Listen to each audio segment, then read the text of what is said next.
Sa channel, dito sa Charles Carl po kalabang kay Caves. Sinalbang bakit mo naman pag station today. Sinalbang vlog. So for today's video, nandito tayo sa Dipalo River.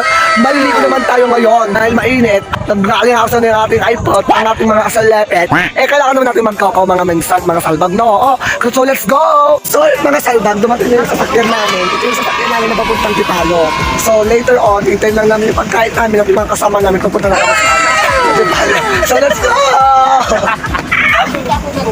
Dito kagiging lalaki ka lang naman ka umunod pa. Nag-beg ka lang umunod. Ayan eh.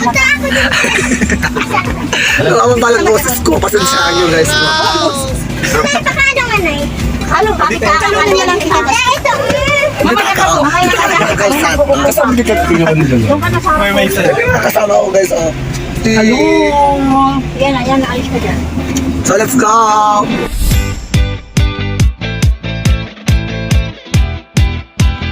So habang papunta kami sa Dipalo River, ayan, naabutan nila akong nakatulog, o diba? Huli cam ka dyan, salbag, ano ka ngayon?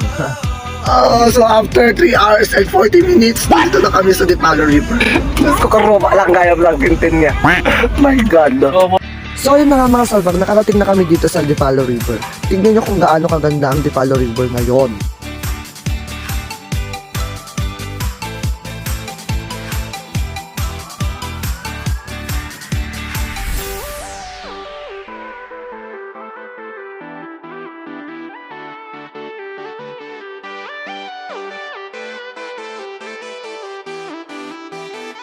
Kakatuti mabakla mo yung sobrada. Target lock. Ay. Where is the yes? May afam. May afam.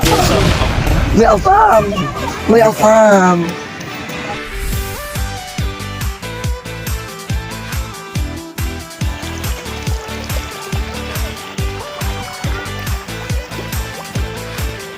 So ayun na nga mga salbag, inundin na namin itong biglaang swimming namin dito sa Dipalo.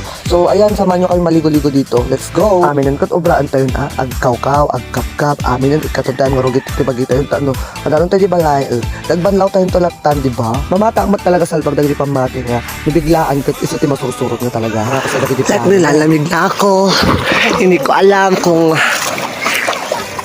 Biglaan lang to guys. Agawin tayo na. Agawin tayo.